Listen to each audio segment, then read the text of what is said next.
Hello and welcome back, adventurers. This is Captain TTRPG, and today we're talking about Pathfinder 2nd Edition.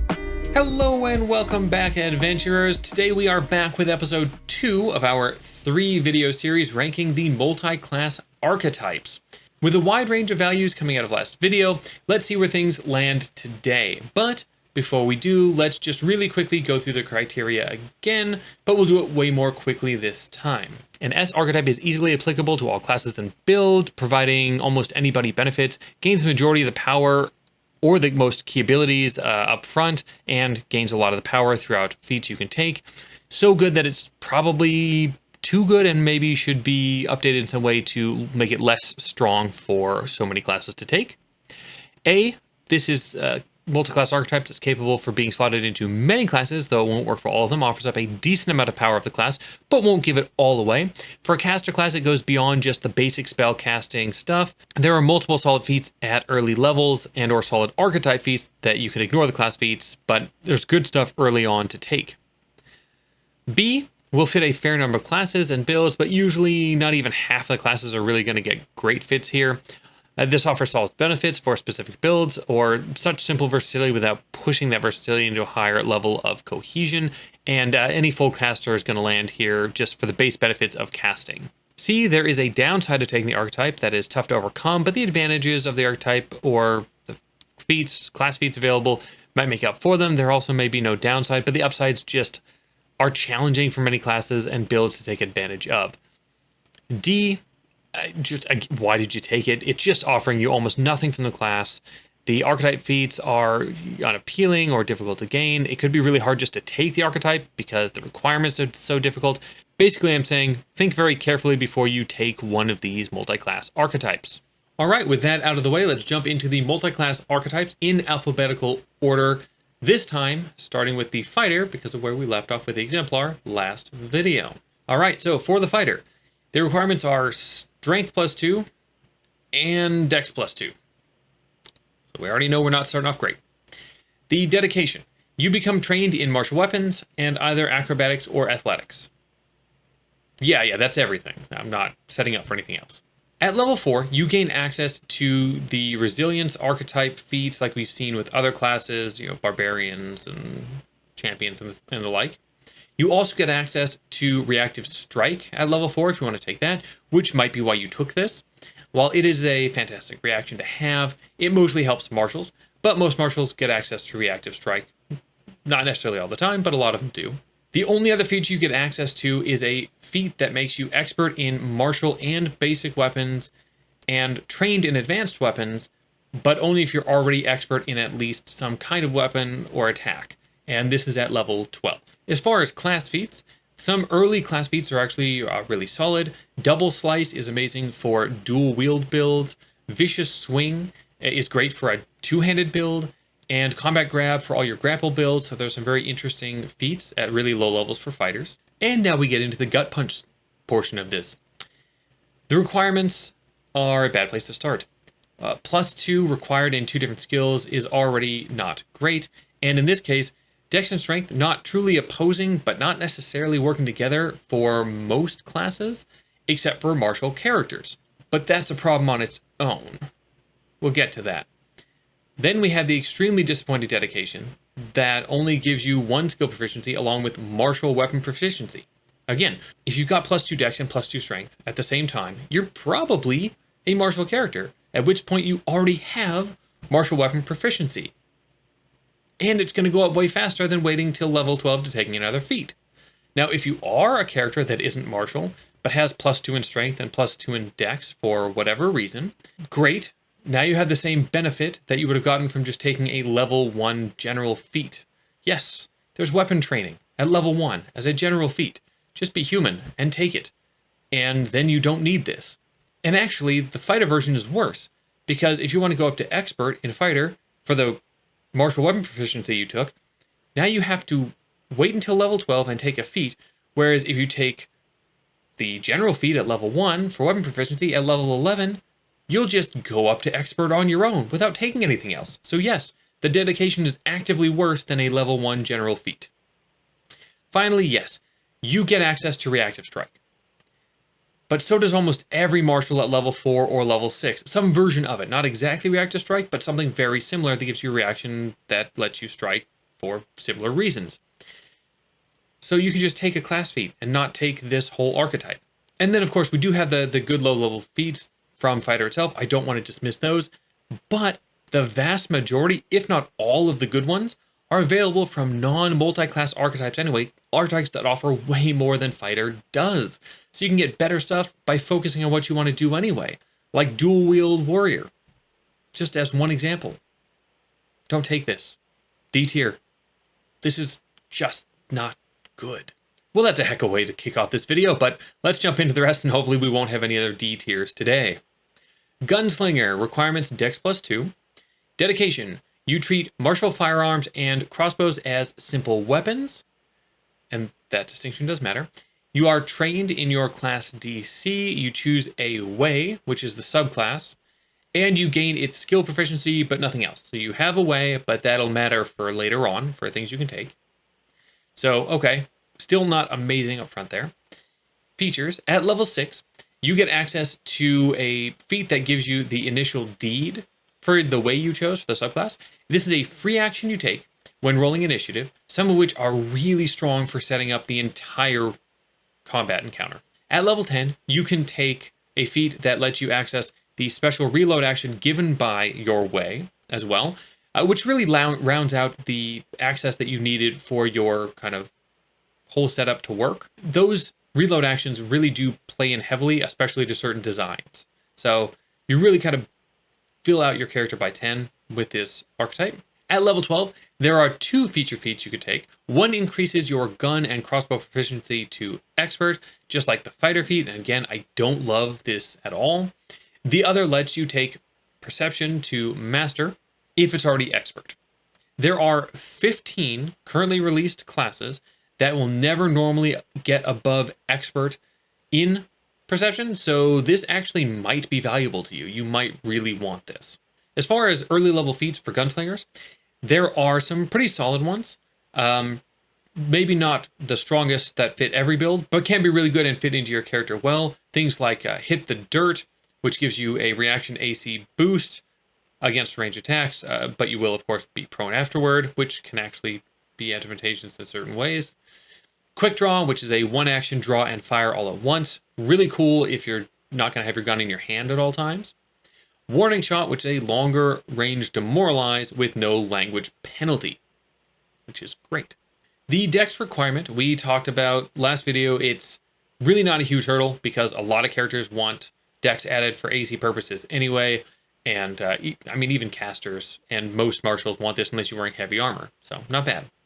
The dedication is, unfortunately, again, nothing to write home about. It commits pretty much the similar sins of Fighter, though you do get access to a way that you can build on, which adds a lot more kind of depth to your character than Fighter would get, but otherwise it's pretty lackluster. The features you access, though, do make you a pretty good semi-slinger kind of character, even if your martial weapons aren't a strong suit for your character. What I like about it is that it can fit pretty well on a class that doesn't focus on weapons, but wants to have some access to weapons that you don't have to get into close range with. You can be pretty decent as a ranged kind of Gish character, right? Leaning into your gun when you're not spellcasting. Unfortunately, I do think the handling of proficiency with the weapons is poor once again, outdone by a level 1 general feat, and it is all but kind of useless on heavy strength martials or even near martials that lean into strength, which is kind of disappointing.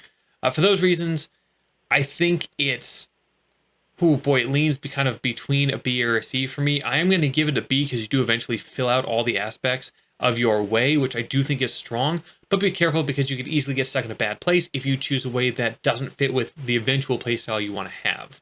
Inventor requirements, intelligence +3. This is the only one that's got a +3. Keep that in mind. Dedication, you get trained in crafting and the class DC. You do get the Inventor skill feat, and you get to choose an innovation, the subclass, up front, but you don't gain any bonuses to it, like the ability to explode. However, if you, say, choose the armor, you're still going to get power or subterfuge armor, for instance. So all 3 are actually pretty good here. Starting at level 4, you can take a single feat that ups your crafting skill proficiency to expert, and then it will automatically become master at 7 and legendary at 15th. Plus, at 15, you become expert in your class DC for free as well. That is a whole lot built into one feat. At 6, you get access to the Explode feature, letting you do some AoE damage with your innovation. At level 8, you can take a feat that gives you a single basic modification for your innovation. As far as the feats, there are good early feats, but nothing absolutely crazy strong. There are so many that depend on the innovation you choose, so that you may have to be careful about, what innovation, depending on what you want to build for. But there are things like Explosive Leap, which lets you explode your innovation and fly up to 30 feet. Not really fly, it's a jump, but whatever, for one action. Searing Restoration, which is kind of a fun one-action heal that increases as you level up. And then a little higher level, we're talking about level 6 here, you can get access to things like Megaton Strike, which is a great power attack, and Megavolt, which is a line-based AoE. That plus 3 to int is tough. Though still not as bad as the double requirements we've seen with, so like a plus 2 dex and a plus 2 strength together, or a plus 2 strength and a plus 2 charisma.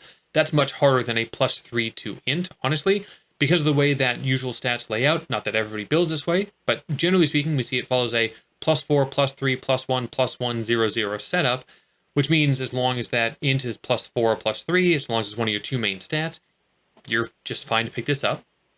The dedication is actually pretty solid, because crafting plus Inventor is a solid start. Then you get an innovation, which is solid on its own, because the innovations are actually fantastic just baseline. I honestly think that you should avoid the construct, not because it's not great at level 1, it is.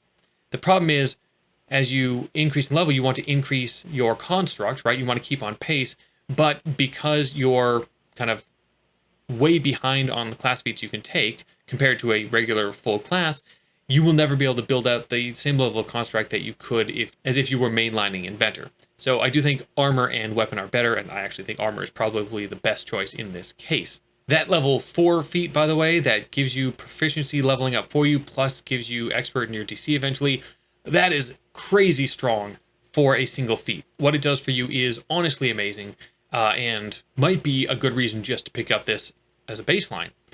Explode, however, isn't amazing, but if you happen to be a full marshal that just has a secondary in intelligence and you want to have a solid AoE, this can be a good way to do that. The basic modifications are also good, but not mind-blowing unless you have a very specific need for one of them, so it kind of depends on what you're trying to build there. Thankfully, with good feats available and also a solid dedication, this can slot nicely into a B. Like, this is a solid high B, honestly, but it's still only going to work for classes that want to lean heavily into intelligence. So just keep that in mind. It might be challenging for wisdom and charisma-based characters to really take advantage of this. Investigator. Requirements are intelligence plus 2. The dedication, you become trained in 2 skills, society and another of your choosing. Also, you get 2 class features out of the gate here. Pursue a lead and clue in. Pursue a lead allows you to get bonuses to checks to gain information about one of 2 leads you're following. And then clue in is a reaction that lets you kind of give interesting information to your team. So both class features, neither one is particularly powerful unless you're a very creative player, but it's definitely there. At level 4, you can take a class feature, the main class feature, devise a stratagem. You can't sub-int for your dex or strength when making your attack, and this doesn't give you access to the strategic strike feature, which is how you get extra damage coming from these devise a stratagem attacks, but at least lets you do that roll up front to decide if you want to attack that creature with the dice you already know you're going to get the number out of. At level 6, you can gain access to the Keen Recollection feature, which also boosts your ability to recall knowledge with skills you aren't proficient in, which is actually pretty nice if you want to be that knowledge character. At level 8, you gain access to an interesting feat. You get 2 skill boosts, one from expert to master, and one from trained to expert. Then you get a skill feat for one of those skills as well, and you can take this feat multiple times. For a skill monkey, this is phenomenal. Finally, at level 12, you can move up your perception from expert to master, just like the Gunslinger. And again, like I said, 15 classes that won't naturally get above expert anyway, so this can be great. As far as low-level feats, there's a lot of available ones, obviously, but Some of them really won't work at all because of not being a full investigator, and plenty of them will still work, but you have to be one of those knowledge-based characters that really wants to use that to your advantage. Known weakness, you get to recall knowledge when you devise a stratagem. This is a nice free action you get. I've got an investigator who does this. It's actually been really cool. Athletic stratagem lets you use device stratagem for athletic maneuver. So if you're a grapple build, this can actually be kind of a cool way to up your grapple. Shared stratagem makes enemies off guard to an ally when you divide a stratagem against it. So nice little teamwork stuff. The +2 int isn't difficult, especially if you're going to go a skill monkey build where you probably have the int anyway, but it's still worse than, I think, charisma most of the time, but it's good. The dedication offers you some cool features that, if used by a creative character, can be fantastic, but it does take some creativity to get a lot of value out of this. Devise a stratagem is fantastic, especially with feat upgrades. So if you're going to grab some stuff like known weakness, this can be a great thing to pick up. And I would say is probably the reason you took this. Knowing the outcome of a roll before you use it to do something can honestly be enormous. Like, yes, you're kind of paying an action tax, which is why things like known weakness or shared stratagem, things like that, are great to have, so you get more out of it than just seeing what's on that d20. But knowing whether or not to even use that to try to go after somebody ahead of time can make all the decisions more interesting for the rest of your turn. The restrictions on devise a stratagem and not getting the strike bonus, yeah, that does actually hurt here a lot, but it's not end of the world, and I still think it's solid. This is definitely not going to fit for every build, right? This is a very specific character, and for that character, though, this is great. I hate to do this because 3 in a row is boring, but this is another B. This is a solid B, and I think characters that are leaning into intelligence or want to be skill monkeys should really think about this, and I think it offers a very different playstyle attached to an interesting base body like a rogue, was already a skill monkey like crazy anyway, or something like a wizard or a witch. Kineticist. Requirements are Constitution +2. The dedication. While you don't get any of these skill proficiencies that you do with some other classes, you get trained in your class DC, and you get the impulse attack proficiency that you need because you're going to get the elemental blast feature. This is a ranged attack. Use it with 1 or 2 actions while you're channeling your element, and you can also gain the channel elements feature, or else how would you channel elements, which is necessary for it. Now, one thing here is when you channel elements, you don't get to elemental blast or use a stance for free, so you are having more of a tax here. But just, think about that when you're looking at choosing some of your impulses later. You may not want overflows quite as much, so you can just keep yourself channeled. Unfortunately, the Elemental Blast doesn't increase the number of dice automatically like it does on an actual Kineticist, but you can still increase them on your own, and we'll get to that once we get down a little further here. At level 4, you can get the basic Kinesis impulse, which is kind of a simple way to interact with elements. It can be really useful, putting out torches that are on fire so you can get some darkness going on, doing small things with earth around you or water. This can be very cool. It's a creative tool, though. It's more than it is anything else. It's not really a combat thing as much as it is creativity. At level 8, now you can add another dice to your Elemental Blast. If you take this again at 14th level, you can add yet a 3rd dice, and at 18th level, you can add a 4th dice. So if you want to Elemental Blast a lot, this is definitely something you're going to care about, and that'll only put you, by the end of the game, only 1 dice behind regular Kineticist, which isn't that bad. At 10, you can actually add a 2nd element, because again, you had to choose your first element with the dedication, but now you can get a 2nd.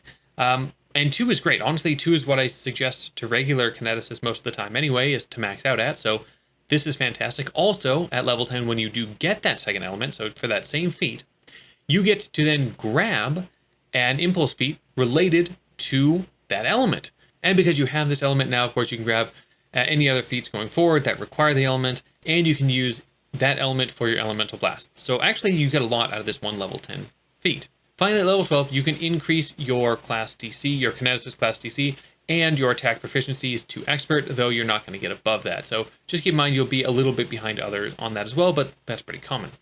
As far as early feats, this is where I really want to talk about some of the impulses you might want to consider and what might be really good choices for your element to start off with. If you've watched my Kineticist ranking video, I think you won't be surprised at what I'm going to say here, but Armor in Earth, kicking us off, choosing the Earth element as your kickoff. Just an extremely strong armor. If you're picking this up and as a caster or something, it can be worth it to take Kineticist just to give yourself amazing armor that you can have, by level 4 and just keep this on. Even if you're just doing this, even if you're not blasting, this can be worth it. Then we have Timber Sentinel. This is a free, repeatable use of the Protector Tree spell. This may be the strongest level 1 feat in the game. I brought that up in my other video. Ridiculously strong for support defending your allies. Very cool. Kinetic Activation. This is not an impulse, but a regular general feat for Kineticists that lets you use wands, staves, and scrolls that match your element type. So suddenly you can get access to cool spell casting, even if that's not what you lean into. So you're a marshal who took this. This can be a nice way to even add more variety to you. And finally, Lightning Dash. This is an impulse again, but I want to call it out.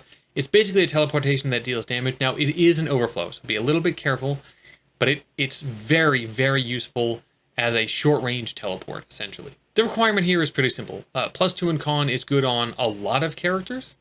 Access to Elemental Blast will be good for some, like marshals with no ranged attack. So, maybe you don't normally want to do this, but if you are, say, a barbarian or something where you took a lot of con, barbarians, fighters, things that are melee fighters, and you don't have a blast, now you've got a way to deal some damage from ranged. The features you get access to vary in value quite a bit, from useless to really valuable, depending on the build you're going for. Where this really opens up and becomes strong is with the feats you have access to from the class itself.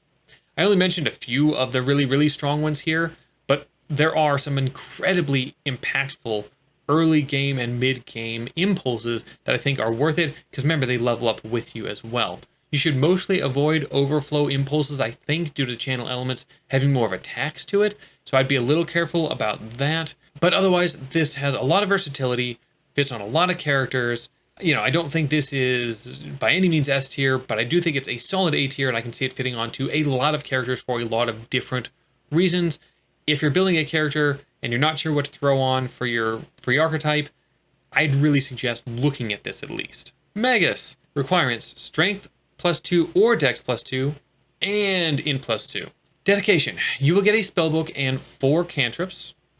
Okay, pretty straightforward, but this is strong. And then of those, you can prepare 2 per day, so you have access to 2 cantrips, but you've got your whole spellbook. And really, this is basic spellcastery stuff, so you're going to get your DCs, your spell attack, modifier, all that stuff. And you become trained in Arcana. So, got some good spellcastery stuff in the dedication. At level 4, you get access to multiple feature feats. First is Hybrid Study Spell, which grants you a focus spell from one of the subclasses. You don't actually have the subclass, but you have the spell, which is very nice. The second at level 4 is Spell Striker. You gain the Spell Strike activity, which is why people play the Magus, by the way, which lets you combine a spell with an attack. In your case, you can only recharge it with 1 minute of downtime, so you can't recharge it mid-fight. But to be honest, you're probably only using it once per fight anyway. So it's really not the end of the world, because it is kind of hard to use even for a Magus, in combat multiple times in the same fight. At level 6, you finally get access to the basic spellcasting, so normally that's the level 4 thing. This isn't a full caster, so you get access at level 6, and it is slightly different from the way that spellcasting works. This is a bounded caster.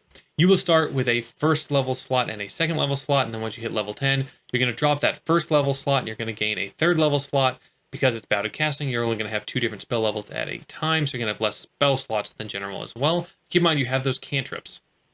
At level 12 and 18, you gain the the expert and master spellcasting features respectively, and each time you gain a new level, you're going to get, it will change what spell levels you have available to you, and you're going to get to add spells to your spell book, which again, you get with basic spellcasting as well. You're going to get to add spells to your spell book. Keep in mind, it's a spell book, so you can be adding spells to it with just basic Arcana features as well. As far as class feats, there are some extremely important early class feats for this archetype. The first and probably most important being Expansive Spell Strike. This is pretty much a must-have. I can't see not taking this.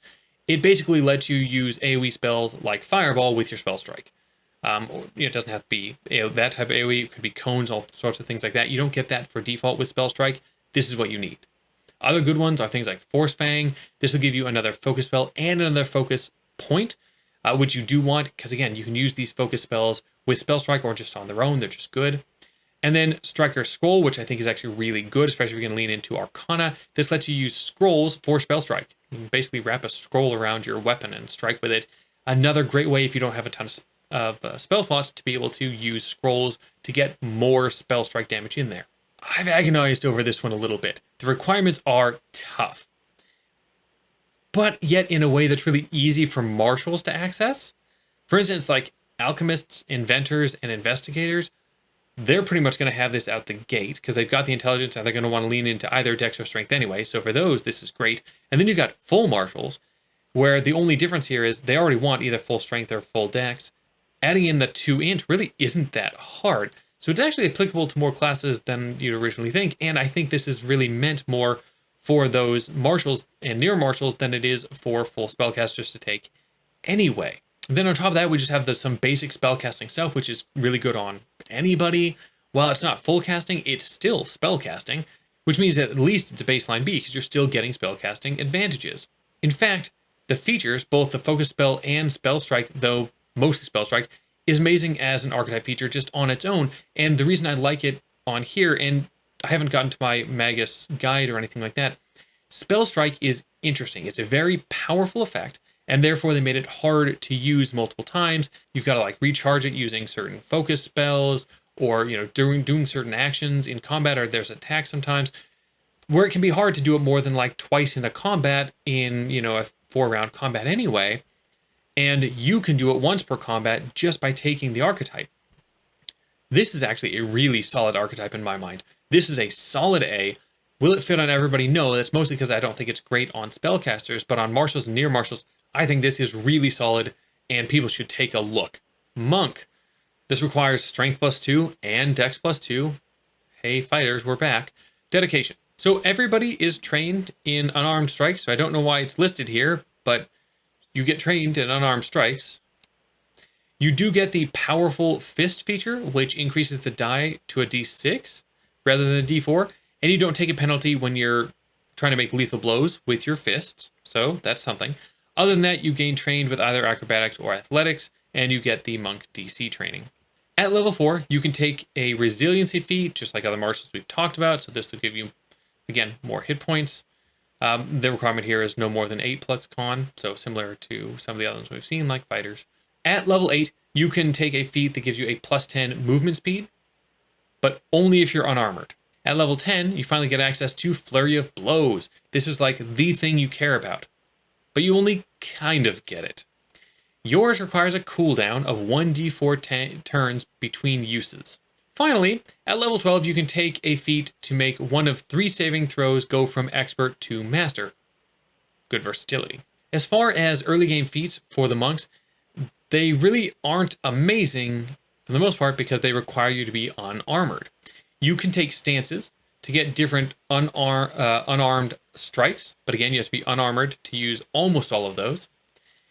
So there are some feats, however, that don't require you to be unarmored, like key spells, which gives you access to 1 of 2 focus spells. Stumbling stance, a unique stance that doesn't care about you being unarmored, which is cool and does have 1d8 unarmed strikes attached to it. Does require you to be trained in deception though, but okay.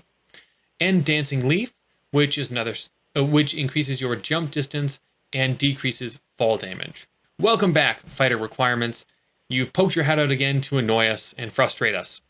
So we're starting off pretty poor there. Then we're getting proficiency with unarmed strikes, which we had, so nothing. Yes, it's true that you get slightly better unarmed strikes, but unless you're really leaning into that, I'm not sure why you care, and there's other ways to get that anyway. The features are hit and miss here. Resiliency is fine, but man, Flurry of Blows here just is awful. Flurry of Blows is a great feature, right? It allows you to take 2 attacks for 1 action. Yes, it increases multiple attack penalty between them, but it can be really great. But when there's a cooldown between, this is garbage. I mean, you might only get to do it once per combat rather than once per turn, which is what it should be. It's not so strong that that's a problem. This is not Spell Strike. Spell Strike, once per combat, I hit you and I do a fireball in the area is a very different thing from I got to attack twice for 1 action this 1 turn. Those are not on the same level. Also keep in mind that Flurry of Blows requires unarmed strikes, unless you take certain feats that allow it and then you're still unarmored. Anyway, it's generally with unarmed strikes, and they're not going to hit as hard as something like a spell strike will either. This is just not worth the feat investment. Then we have the feats almost all having an unarmored requirement. Yes, there are classes that play unarmored. They're casters that probably won't have the strength and dex to even get value out of this. Unless you're a grappler. You know, if you're specifically a grappler build that keeps unarmored at all times, like your, a high dex barbarian, or I don't even know. I just... Any other martial or near martial really won't want to be unarmored. Let's be honest. Even barbarians want to wear armor because they don't have the monk's unarmored defense expertise. That's what makes them good at being unarmored. The fact that monks have expertise to start with and they get to legendary in unarmored proficiency, you don't have that anywhere else. This is awful. This is going to join the fighter down in D tier. Don't take this. I love the monk. But there are other dedications that are not multi-class that still give you monk-like stuff that's way better than this. This is just bad. Thankfully, it's worked out where I don't have to bookend this with fighter and monk.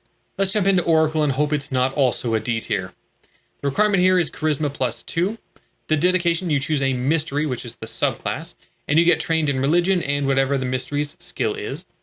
You also get the curse, which is the downside of the mystery, so there's that. But hey, you also get the usual spellcaster stuff, because this is a full spellcasting class, so full spellcasting is good. At level 4, you get to take basic spellcasting, like you do with full casters. Again, always good. But you also get access to First Revelation. This is a focus spell for the mystery you took, which is nice to have a focus spell. Beyond level 4, it's just usual caster stuff, so there's no other special features to talk about. But again, nothing wrong with the full caster feats. Those are good. As far as Oracle feats, they're a mixed bag and they're not great, and I don't love a lot of them. So I'm going to list a couple that I don't dislike, but it's not amazing. Oracular Warning. This gives the party a boost to initiative, but increases your curse level. So I know we haven't talked about how Oracle works. I don't have a video out there about it. There's good ones out there. I will eventually get there. Basically, whatever downside you took for your subclass, you're going to kick that off with this. And be careful, some of those are really nasty. The other feat is Nudge the Scales. You can heal without spells, but it increases your curse. Again, there's always a trade-off with this Oracle stuff. Charisma is not hard to fit into a build. It's not crazy, right? Again, I've mentioned I think it's easier than Intelligence. The basic spellcasting is all here. You could just lean into that and not care about the rest, and great, you've got that. If you want to lean into the curse side of things and take abilities that relate to curses, cool. You'll find there's some hurdles to that, but it can be really good. There are some powerful features you can take and feats you can take that relate to your curse. However, you can never get above Cursebound 2. So on a full Oracle, you're going to be able to get above and get to Cursebound 3 and 4. That allows you to do more things that have Cursebound as a trait on them. You're going to be limited in how many you can take between downtimes. So you're not going to be able to do a ton of stuff that increases your Cursebound. So you have kind of a ceiling that others don't have. Also, the curses come with substantial drawbacks sometimes, and ones that non-casters might be not as okay with, like being clumsy too, or burning slowly. To me, this, though, still lands at a B. All the challenges and downsides of Oracle still come with all the upsides of being a full caster, and a solid full caster at that. So I don't think you're in a bad place taking this. Just be careful, right? Just be careful what you take and see how it affects your play style. That's all. And that's where we leave off with episode 2. I don't know. Maybe you love the fighter and you think I'm being too harsh with its D ranking. Or maybe I just oversold the Magus and you think only one spell strike per combat just isn't good enough. Let me know in the comments. And as always, adventure on.